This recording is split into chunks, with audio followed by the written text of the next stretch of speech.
días, queridos hermanos, bienvenidos una mañana más a estos devocionales que ya se han convertido en algo tan habitual, ¿verdad?, para todos y para cada uno de nosotros. No hay nada mejor que empezar el día con la ayuda y con la fortaleza del Señor. Antes de hacer cualquier actividad, antes de ir a trabajar, a estudiar, antes incluso de salir de nuestras propias casas, vamos a acostumbrarnos todos, cada día, a empezar siempre el día con el Señor. Y si es de rodillas, mejor todavía. Una vez leí una historia de unos misioneros que estaban en China y habían ido a una población a abrir una obra, una iglesia, y había sido un auténtico fracaso. Ni siquiera los habían dejado predicar. Volvieron a su responsable y le contaron lo sucedido, y el responsable, Hudson Taylor, les dijo: vuelvan otra vez, pero inténtenlo esta vez de rodillas. Así es que la mejor forma de comenzar el día, la mejor forma de vivir la vida, es constantemente humillados delante de la presencia del Señor.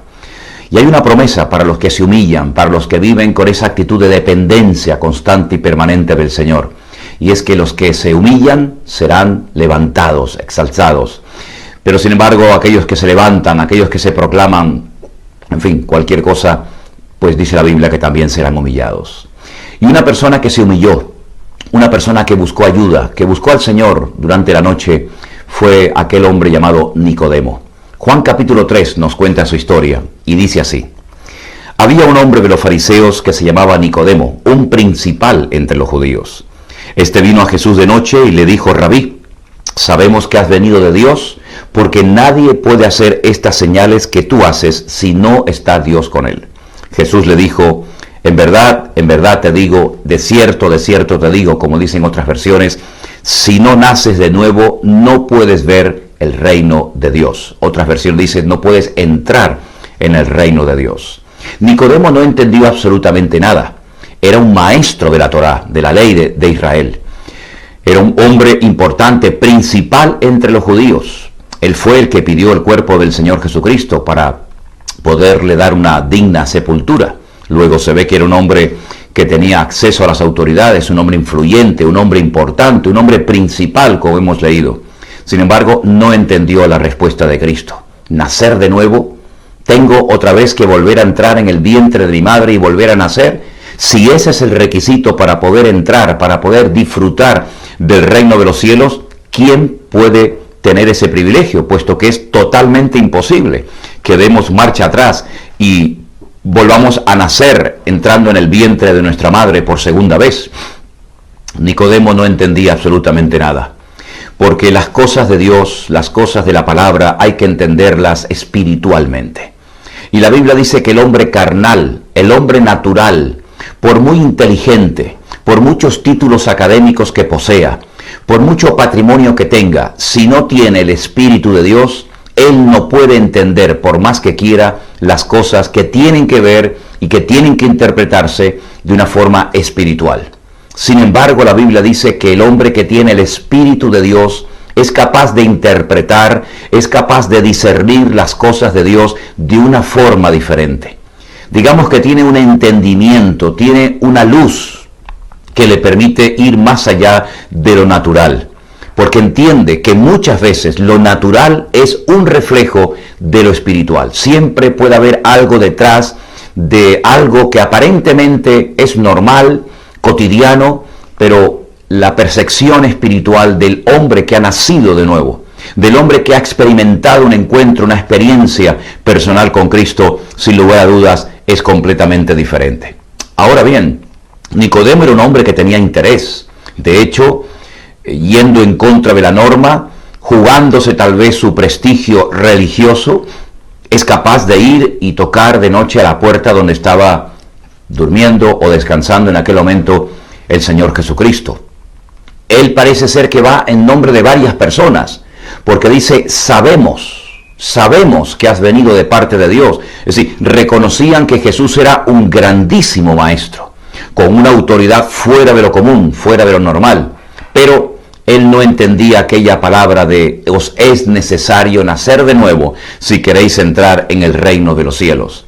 Si él no entendía esta palabra que Cristo le dio, siendo él principal de los judíos, siendo él un gran maestro de la ley en Israel, Imagínense ustedes el pueblo que ellos atendían o el pueblo que ellos pastoreaban.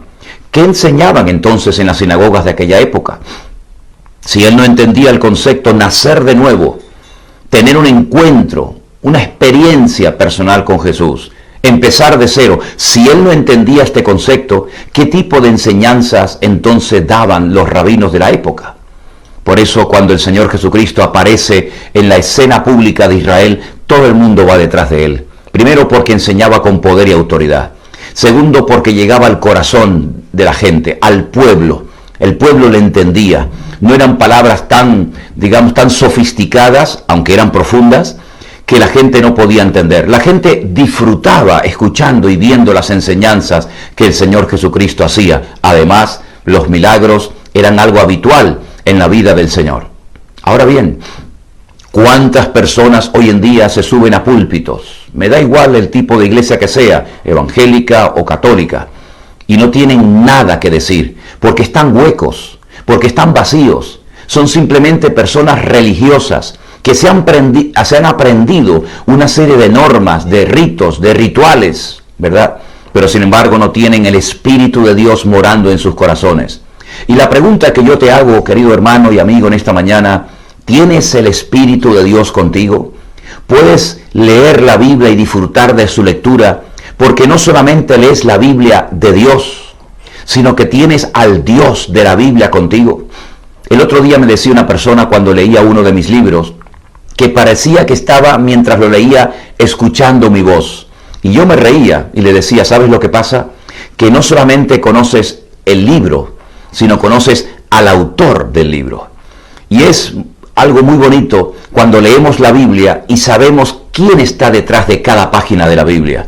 Conocemos al autor de la Biblia, al que la reveló, al que la inspiró. Y por eso yo te animo a que vuelvas al Señor lo antes posible. No intentes vivir una vida cristiana a tu manera. No intentes vivir una vida cristiana sin la ayuda, sin el apoyo del Espíritu Santo de Dios, el cual quiere entrar dentro de tu vida, morar, manifestarse dentro de ti, para que puedas entender las cosas del Espíritu, para que puedas disfrutar de la libertad gloriosa de los hijos de Dios. Muchas personas se han criado en la iglesia. Desde pequeñitos han ido a campamentos, a la escuela dominical, a retiros, a los cultos. Saben muchas cosas de la Biblia porque las han oído durante muchísimos años. La historia de Jonás, la historia de cuando David derrotó al gigante Goliat, etcétera, etcétera. Pero sin embargo nunca han nacido de nuevo. Y yo te pido que en esta mañana le abras tu corazón al Señor Jesús y pases de ser simplemente un asistente a una iglesia sentado en una banca, escuchando y escuchando sermones durante toda tu vida, a ser una persona que digas, yo sé, yo conozco, yo tengo personalmente al Señor Jesucristo dentro de mi corazón. Eso es la salvación, eso es convertirse. No nacemos siendo hijos de Dios. Sé que a algunas personas esta expresión, esto que acabo de decir, les puede sorprender. ¿Cómo que no somos todos hijos de Dios? ¿Cómo que no nacemos ya siendo hijos de Dios? Miren, piensen en esto. Si todos al nacer, todos los seres humanos, da igual la religión que practiquen, da igual lo que hagan, lo que crean, lo que piensen o lo que digan, si todos parten de esa falsa premisa de que son hijos de Dios, ¿por qué entonces tuvo que venir el Señor Jesucristo a morir en una cruz si todos éramos hijos de Dios? Perdió el tiempo. No era necesario venir a morir por sus hijos. Sin embargo, Él dice que vino a buscar y a salvar lo que se había perdido. Él vino para derramar su sangre, para perdonar los pecados de los pecadores. ¿Y es que usted y yo no éramos pecadores? Claro que éramos pecadores. Y entonces, ¿cómo se entiende eso de que todos somos hijos de Dios? Es que no es así. No es así. ¿Cómo entonces pasamos de ser pecadores, condenados, a ser hijos de Dios, a formar parte de su familia? Muy fácil.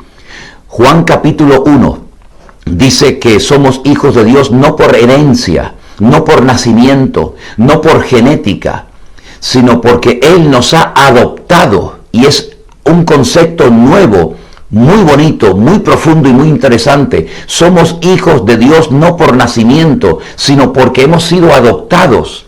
¿Y cuándo hemos sido adoptados? Cuando cumplimos el siguiente requisito.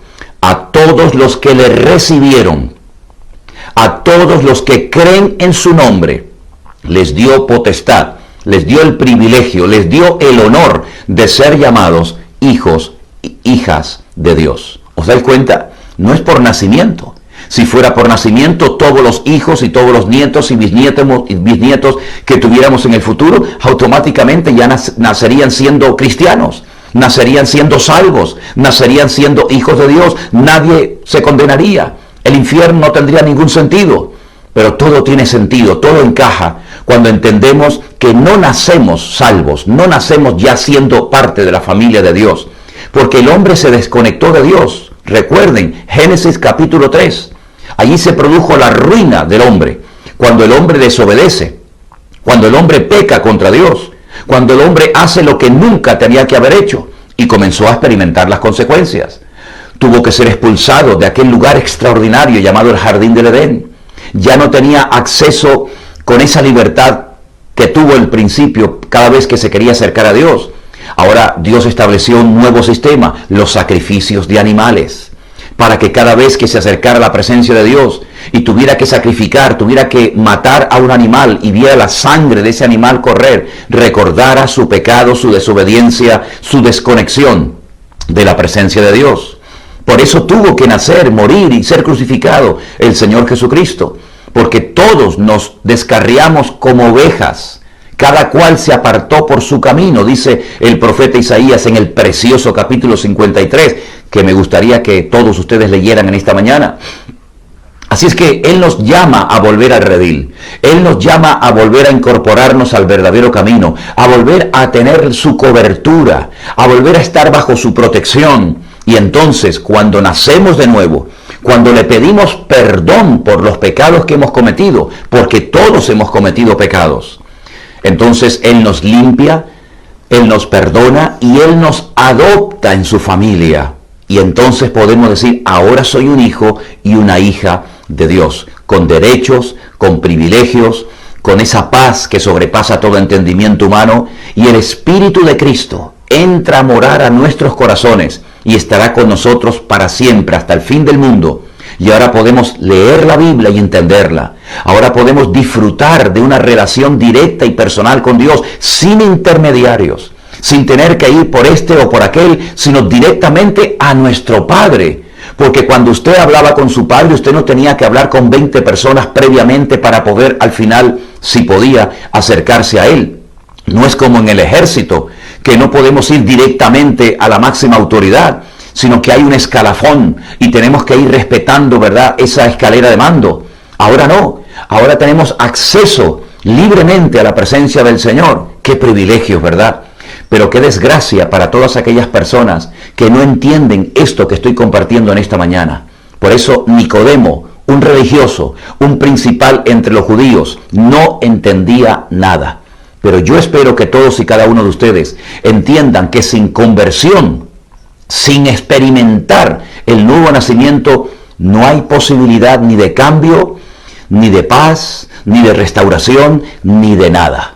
Por eso te invito en esta mañana, si es posible, que inclines tu rostro, que cierres tus ojos en señal de reverencia y de respeto a Dios, y le pidamos perdón al Señor por los pecados cometidos, aceptemos y confesemos públicamente, porque son las condiciones que Él ha puesto, no las pongo yo, no son requisitos de una iglesia. Él dice, con el corazón podemos creer, y está bien, pero con la boca se confiesa para salvación. Usted quiere salvarse, usted no quiere condenarse, usted quiere experimentar el nuevo nacimiento, pues confiese que Cristo a partir de hoy será su Señor y Salvador, y usted podrá disfrutar desde hoy mismo de los privilegios de un hijo de Dios, y en la otra vida tener la vida eterna para morar eternamente en la presencia del Señor. Miren qué fácil, qué complicado, qué difícil lo pone el hombre. Cada religión dice una cosa diferente, pero aquí en la palabra de Dios, en la Biblia, tenemos el mapa,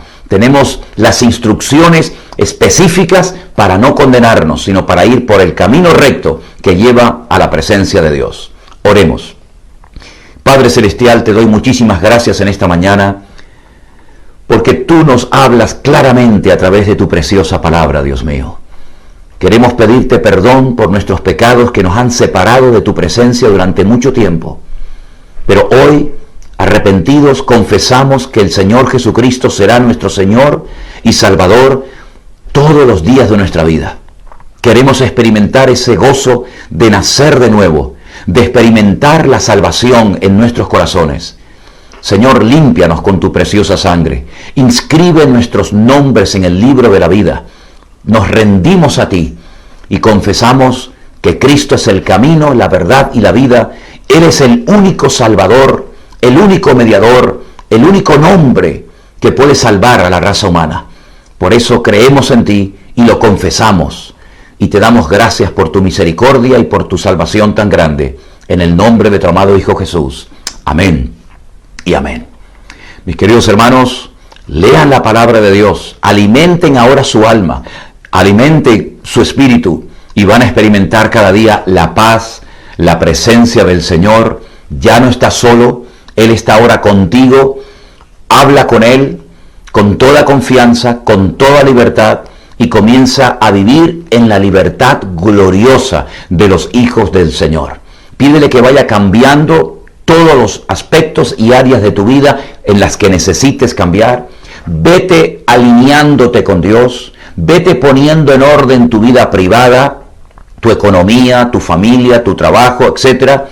Y poco a poco vas a experimentar cómo el Señor te va a ir cambiando día a día. Con su ayuda y con su bendición podrás mantenerte siempre en victoria.